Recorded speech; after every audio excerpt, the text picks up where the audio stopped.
और मेरे प्यारे-प्यारे बच्चों, कैसे हो? आप सभी का स्वागत है आपके खुद के channel project Y online classes में।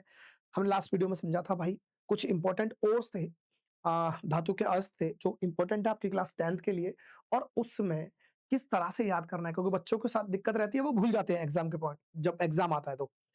एग्ज़ाम में भी नहीं बोलोगे, इस तरीके से हमने याद करा दिए थे। जिन बच्चों ने नहीं देखा, जाके प्लेलिस्ट में जाके देख लें, आपको याद हो जाएँगे। एग्ज़ाम छोड़ो, एग्ज़ाम के बाद भी याद रहेंगे, ठीक है? आज हम समझेंगे कुछ कि भई एक इंट्रोडक्शन समझेंगे, सिर्फ इंट्रोडक्शन है, थोड़ी-सी जानकारी लेंगे। मेटलर्जी क्या होती है? हिंदी में बात करें धातु कर्म या धातु का शोधन या धातु शोधन के से नाम से जानते हैं, ये क्या होता है, ठीक है? चलो, और अगर हम समझे तो एक बार हम समझते हैं, लास्ट वाली जो हमने वीडियो में समझा कि भाई हम जब खुदाई करेंगे, माइनिंग करेंगे तो माइनिंग करने से हमारे पास कुछ सामान आएगा निकल कर, और अगर ऐसे सब्सटेंस हैं जिनमें हमें, अगर हम चैप्टर मेटल की बात कर रहे हैं तो मेटल से रिलेटेड रखेंगे। तो अगर मेटल निकल रहे हैं उनमें, है ना? हमने खुदाई करी, खुदाई में देखे पता चला कि हमारे पास कुछ मिट्टी के ढेर लग गए हैं, और उस ढेर में, मिट्टी के ढेर में, मान लो ये मिट्टी का ढेर था, ये मिट्टी का ढेर था, मान लेते 3 मिट्टी के ढेर थे जो वहां से निकले हैं। और अब हमने क्या करा कि उसे हमने चेक किया तो एक ये, मान लो ये हमारे पास कुछ मेटल था और यहाँ पर ये क्या है? अब ये 3 मिट्टी के ढेर हैं और 3 मिट्टी के अंदर जो दिखाई दे रहा है मैं मान रहा हूँ वो गोल्ड है, ठीक है? तो ये ज़मीन से निकले थे इसलिए, और इनमें सब में मेटल है, तो हमने ये मान लिया कि सारे के सारे क्या थे? ये सारे के सारे थे मिनरल। क्या थे? मिनरल। अगर ये मिनरल थे, या हम हिंदी में क्या बोलते हैं इसे? खनिज। क्या होता है? खनिज। ये खनिज थे, कोई दिक्कत नहीं है। तो ज़मीन से निकले हुए अगर कोई सब्सटेंस है, उनमें अगर मेटल या मेटल के ऑक्साइड होने की संभावना, या उनमें मेटल या मेटल के ऑक्साइड होंगे, हम उन्हें क्या बोल देंगे? वो खनिज है, ठीक है? लेकिन सारे खनिजों से थोड़ी मेटल निकाला जाता है। क्योंकि अगर ऐसा ना हो कि अगर मान लो बंदा इसे लेके जाए और इसमें से मान लो 3 ग्राम गोल्ड निकले, लेकिन उसके लिए वो 1 करोड़ रुपए लगा दे, खुदाई करने में, लेबर कॉस्टिंग सब में। 1 करोड़ में अगर 3 ग्राम, अगर किसी इंडस्ट्रियलिस्ट को अगर 3 ग्राम गोल्ड मिलेगा तो वो तो मर जाएगा भाई। तो क्या होगा? इसका मतलब उन्होंने बोल दिया भाई देखो, ऐसे तो हम बर्बाद हो सकते हैं। हम क्या करेंगे कि हमारे पास निकले ज़रूर हैं, लेकिन हम मेटल किससे निकालेंगे? ओर से निकालेंगे। किससे निकालेंगे? ओर से। और ओर का मतलब क्या हुआ? ये सारे मिनरल्स हैं, सारे खनिज हैं, लेकिन इनमें से ऐसा वाला चुनना है जो इकोनॉमिकली और कन्वीनिएंटली, मतलब कि पैसे भी कम देकर ज़्यादा मेटल निकाल पाएँ और आसानी से निकाल पाएँ। तो मान लो ये चुन लिया, इसमें क्या होगा? कम पैसा लगाएगा लेबर से और ज़्यादा सोना निकल जाएगा, आसानी से निकल जाएगा। ऐसे वाले मिनरल को हमने एक नाम दिया था, उसका नाम था ओर। और अगर हिंदी में बात करें तो लिख दिया था अस्क। क्या था? अस्क। समझ में आया? यहाँ तक बात समझ में आ गई। लेकिन ये अस्क अब हमारे हाथ में आ गया। तो अब क्या इस अस्क से, जो आपकी मम्मी के हाथों में सोने की चूड़ियाँ हैं, क्या इस अस्क से बना सकते हैं? तो आंसर होगा नहीं। तो सर फिर सोने की चूड़ियाँ कैसे बनी? तो सुनार के पास गए थे, सुनार से लेके आए थे। तो क्या सुनार ने ये अस्क लिया था? नहीं, सुनार ने उसे सोने की चूड़ियों में कन्वर्ट किया है। और गोल्ड कहाँ से लाया था? गोल्ड भी कहीं न कहीं से तो आया होगा। अब हम जो मेटलर्जी को समझ रहे हैं, तो मेटलर्जी का सिर्फ इतना मतलब है, जो ये ओर हमने डिसाइड कर लिया था किसे हम ओर बोलेंगे। अब ओर से लेकर जो हमारे पास मेटल निकलने तक का रास्ता है, और इसके लिए जो भी हम मेथड यूज़ करेंगे, उन सारे मेथडों को कलेक्टिवली बोलेंगे तो हम बोल देंगे मेटलर्जी। बात समझे? ऐसे समझो कि ये वो स्टेशन है जहाँ से गाड़ी स्टार्ट हो रही है, रेलवे स्टेशन है जहाँ से रेल स्टार्ट हो रही है, और ये वो स्टेशन है जहाँ गाड़ी रुक जाएगी, आखिरी स्टेशन। इस रेलगाड़ी के सफर में जितने भी स्टेशन आएँगे, उन सारे स्टेशनों को हम क्या बोलते हैं? सफर बोल देंगे कि भई हमारे सफर के दौरान ये स्टेशन आए थे। इसी तरह से अगर मैं बोलता हूँ ओर से लेकर मेटल तक के बीच का जितना भी प्रोसेस होगा, जितने भी मेथड यूज़ होंगे, उन सबको क्या बोलेंगे? मेटलर्जी बोल देंगे। अगर हिंदी में बोले तो हम इसे धातु का शोधन बोल सकते हैं, धातु का शोधन, ठीक है? या धातु कर्म बोल सकते हैं। क्या ये बात समझ में आ गई? तो इसमें जो भी प्रोसेस यूज़ होगा, अब कौन-कौन सा प्रोसेस यूज़ होता है, उसे समझेंगे। उसके समझते हैं स्टेप्स। क्या है? स्टेप्स। अब उसके कुछ स्टेप्स होंगे भाई। स्टेप्स क्या होंगे? सबसे पहले अगर बात करें तो भाई, पहला स्टेप क्या होगा? हम बोलते हैं क्रसिंग। क्रसिंग या बोल देंगे ग्राइंडिंग, ग्राइंडिंग, ठीक है जी? Of ores. या तो क्रशिंग और ग्राइंडिंग का मतलब सिंपल सा एक है, अगर हम हिंदी में अगर बोलें, तो इसे बोलते हैं कूटना और पीसना। हाँ, कूटना या पीसना, ठीक है? तो अभी हमारे पास ओर थे, मान लो इतने बड़े-बड़े ओर थे, ठीक है? अब बड़ी-बड़ी जो हमारे पास मशीनरी होंगी, उससे इसमें डालेंगे, मशीन से डालेंगे और मशीन से क्या कर देंगे, इसे पाउडर के फॉर्म में निकाल लेंगे। छोटे-छोटे जो लार्ज पार्टिकल थे, लार्ज जो हमारे पास कह सकते हैं ये ढेर थे, उन्हें छोटे-छोटे पार्टिकल्स में तोड़ देंगे। इसी का मतलब है क्रशिंग, ठीक है? क्रशिंग या ग्राइंडिंग, बात समझ में आया? कूटना या पीसना, सबसे पहला काम करेंगे, हमारे पास ओर थे, उन्हें लेंगे और उन्हें पीस देंगे भाई, पाउडर फॉर्म में बना लेंगे, ठीक है? बात समझ में आ गई? फिर दूसरे की अगर हम बात करें, तो दूसरा होगा हमारे पास, हम कह सकते हैं कंसंट्रेशन ऑफ ओर, ठीक है? कंसंट्रेशन ऑफ ओर, इस कंसंट्रेशन को हम क्या बोल सकते हैं? हम इसे बोल देते हैं इनरिचमेंट ऑफ ओर। कई किताबों में इसे हम बोल सकते हैं dressing of ore, dressing of ore, ठीक है भाई? तो अगर हिंदी में समझें, तो भाई हिंदी में हम समझ पाएंगे इसे, हम हिंदी में बोल सकते हैं इसे क्या? आ, अयस्क का सांद्रण, अयस्क का सांद्रण, ठीक है जी? तो कंसंट्रेशन में होगा क्या? ये पहला वो स्टेप होगा जिसमें से आप अब यहां से करेंगे हम इंप्योरिटीज रिमूवल ऑफ इम्प्योरिटीज। अब ये इम्प्योरिटीज कौन सी थी भाई? इस इम्प्योरिटीज को हमने एक अलग से नाम दिया था, क्या नाम दिया था? गैंग। क्या दिया था? गैंग, ठीक है? ये गैंग जो है इसे निकालेंगे, कहने का मतलब अभी जो हमारे पास ओर है, उसे हमारे पास ओर था, हमने पहले उसे पीस दिया, पीसने के बाद पाउडर बन गया। अब उस पाउडर में से हम क्या करेंगे? उसे ड्रेसिंग करेंगे, कंसंट्रेशन करेंगे या इनरिचमेंट करेंगे। ये अलग-अलग किताबों में अलग-अलग आपको चीजें मिल सकती है, मतलब सबका एक ही है कि अब हम इस गैंग को दूर करेंगे, रिमूवल ऑफ इम्प्योरिटीज, या गैंग को या हम कह सकते हैं मैट्रिक्स को अलग करेंगे, ठीक है जी? यहां से सफाई कर देंगे, कुल मिलाकर सफाई होगी, ठीक है? अच्छा, पहला स्टेज में ये होगा। अगर हम फिर दूसरे में अगर हम बात करें इसके बाद, अब हम करेंगे क्या? कन्वर्जन ऑफ कंसेंट्रेटेड और इनटू मेटल ऑक्साइड, ठीक है? अब तीसरे स्टेप में क्या होगा? तीसरे स्टेप में करेंगे कन्वर्जन ऑफ ओर, जो कंसेंट्रेटेड ओर मिल चुका है हमें, उसे करेंगे मेटल ऑक्साइड में चेंज, ठीक है? मेटल ऑक्साइड में चेंज। अब इस मेटल ऑक्साइड में चेंज हम यहां लिख सकते हैं हिंदी में, जो सांद्र हमारे पास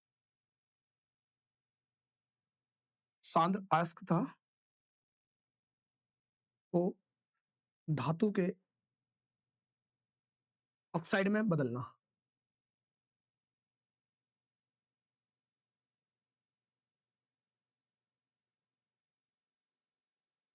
ठीक है? अभी हमारे पास जो सांद्र आस्क था, उसे धातु के ऑक्साइड में बदलेंगे। क्यों बदलेंगे? क्योंकि ऑक्साइड से आसानी से हम मेटल को निकाल सकते हैं, ठीक है? तो अब ये कैसे? इसके लिए दो प्रोसेस यूज होते हैं, एक हम बोलते हैं कैल्सिनेशन, एक कैल्सिनेशन और दूसरा होता है रोस्टिंग।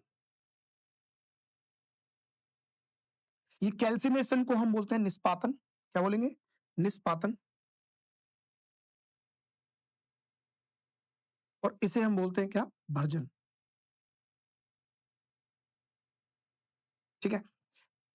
आगे हम समझेंगे तो ये बात भी समझ पाएंगे कि यहां पर हमें ऑक्सीजन की विद ऑक्सीजन, यहाँ ऑक्सीजन की जरूरत पड़ेगी, और यहाँ पर हम कह सकते हैं लेस अमाउंट बोल सकते हैं, या विदाउट ऑक्सीजन हम इसे परफॉर्म कर सकते हैं, बिना ऑक्सीजन के, ठीक है? ये सब समझेंगे। ऐसा नहीं है कि भाई अभी हम सिर्फ इंट्रोडक्शन ले रहे हैं, उसके बाद हर एक चीज को बहुत अच्छे से समझेंगे। ठीक है? 2 तरह से हमारे पास क्या होगा, एक कैल्सिनेशन जिसे हम निष्पादन बोलते हैं, एक रोस्टिंग हो गया जिसे बर्जन बोलते हैं, एक में ऑक्सीजन की ज़रूरत पड़ेगी और एक में ऑक्सीजन की ज़रूरत नहीं पड़ेगी, ये बात। फिर हम अगर चौथे पॉइंट पे चले जाएँ, तो चौथे पॉइंट में क्या होगा, अभी हमारे पास ऑक्साइड हो गया, अब यहाँ से हम निकालना चालू करेंगे metal. Extraction of metal from its ore, its oxide. ठीक है? तो हम यहाँ हिंदी में इसे बोलेंगे तो क्या होगा कि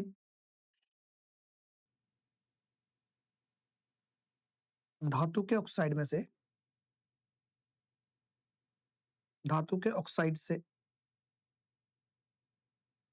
धातु का निष्कर्षण,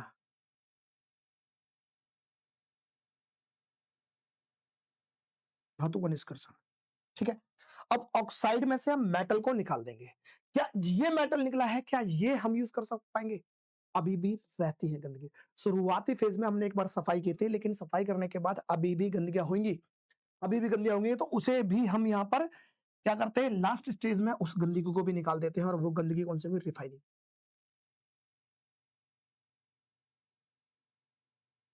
रिफाइनिंग, ठीक है? रिफाइनिंग या हम इसे बोल सकते हैं क्या?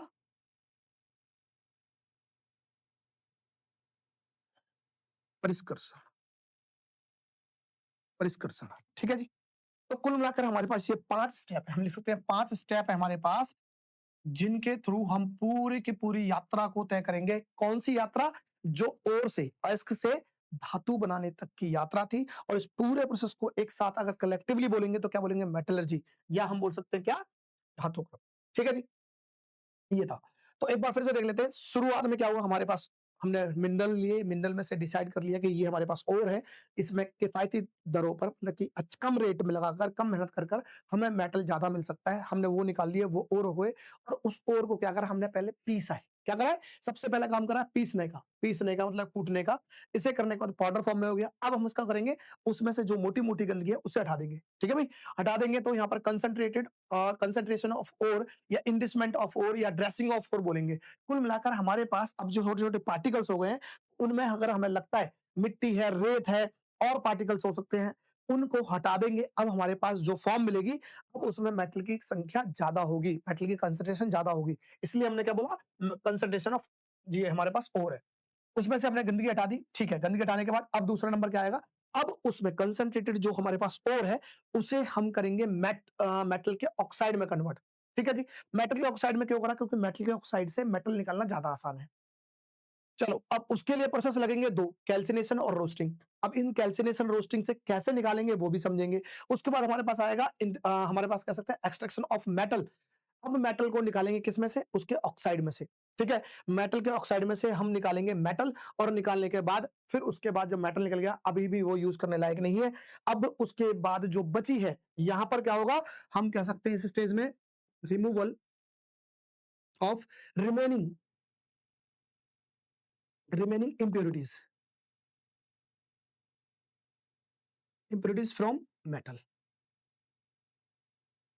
तो हमारे पास जो मेटल बच रहा है, उसके अंदर अभी भी रिमेनिंग जो हमारे पास गंदगी बची थी, उसे साफ कर देंगे और उसके बाद हमारे पास क्या आ जाएगा?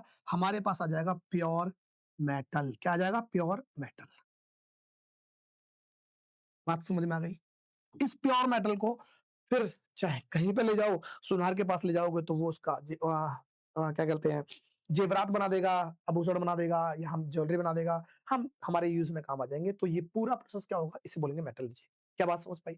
अभी कोई किसी को डाउट होगा, सर ये कैसे होगा ये? ये भाई अपने आप में बहुत बड़ा एक कॉन्सेप्ट है। ये सारे, अब मैं बोलूँ तो इनके ऊपर भाई साहब स्टडी होती है। किताबें छप चुकी हैं बहुत सारी। हमारे सिलेबस में तो बहुत छोटा-सा पार्ट है, लेकिन उस छोटे से पार्ट को भी बहुत आसानी से करेंगे। हर एक हम कोशिश करेंगे कि एक-एक कॉन्सेप्ट पर एक-एक छोटी-छोटी वीडियो बना दें, जिसमें पता चल पाए कि कंसंट्रेशन ऑफ ओर के लिए क्या-क्या होगा। बहुत सारे प्रोसेस यूज़ होंगे, है ना?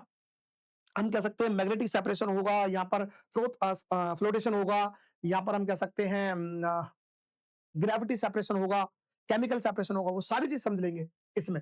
फिर यहाँ पर कैल्सिनेशन और रोस्टिंग में कब हमें ऑक्सीजन की ज़रूरत पड़ती है, क्यों ऑक्सीजन की ज़रूरत नहीं पड़ती है, यूज़ कब होगा रटने की ज़रूरत नहीं है, समझ में आ जाएगा कि कब ज़रूरत पड़ेगी और कब ज़रूरत नहीं है, वो सारी चीज़। लेकिन वो अलग-अलग वीडियो में, एक वीडियो में नहीं। आज की वीडियो में हम पहला ये समझ लेते हैं, क्योंकि इतना बड़ा है नहीं। ये ज़्यादा बड़ा कॉन्सेप्ट नहीं है, सिर्फ कूटना-पीसना है। तो हम देखते हैं क्रशिंग या ग्राइंडिंग ऑफ ओर्स या अश्क का कूटना और पीसना, ठीक है? क्या है क्रशिंग और grinding of ore is the first physical step to metallurgy done before concentration of ore. तो कंसंट्रेशन ऑफ ओर को से पहले का जो स्थिति होगी, उसे हम करेंगे क्या? पीसेंगे। बड़े-बड़े जो हमारे पास पत्थर थे या जो हमें सब्सटेंस मिला है ओर के रूप में, उसे हम क्या कर देंगे? पीस के पाउडर के फॉर्म में बना लेंगे। ठीक है भाई? अच्छा। पर्पस क्या होगा? Sir to increase surface area बढ़ जाएगा भाई। पहले वो हो सकता है इतने से एरिया में आ रहा हो, अब वो पाउडर बन जाएगा तो सरफेस एरिया बन जाएगा, आसानी से होगा, कंसंट्रेशन करने में आसानी हो जाएगी, ठीक है? To liberate metal particles from gas. कुल मिलाकर बात इतनी सी है कि जब हमारे पास पाउडर की फॉर्म में होगा तो हमें पता चलेगा कि मेटल ये है और हमारे पास जो बाकी जो गंदगी है उसे हम आसानी से साफ सफाई कर सके, ठीक है? कुल मिलाकर यही है कि भई अश्क के संकेंद्रण को आसान बनाने के लिए। तो ये सब इसलिए हो रहा है क्योंकि हम इसे का कंसंट्रेशन आसानी से कर पाएँ, ठीक है? तो ये पहला स्टेप था, इसमें कुछ ऐसा कुछ बहुत ज़्यादा नहीं है, तो इसलिए इसी वीडियो में करा दिया है, लेकिन इसके बाद के स्टेप में बहुत सारी चीज़ें हैं, बहुत सारी इन्फॉर्मेशन है, जो आपको समझना ज़रूरी है क्योंकि एक बार समझ में आ गया ना, तो रटने की ज़रूरत नहीं पड़ेगी, सारे सवालों के आंसर खुद दे पाओगे। चलो, मिलते हैं नेक्स्ट वीडियो में नेक्स्ट कॉन्सेप्ट के साथ।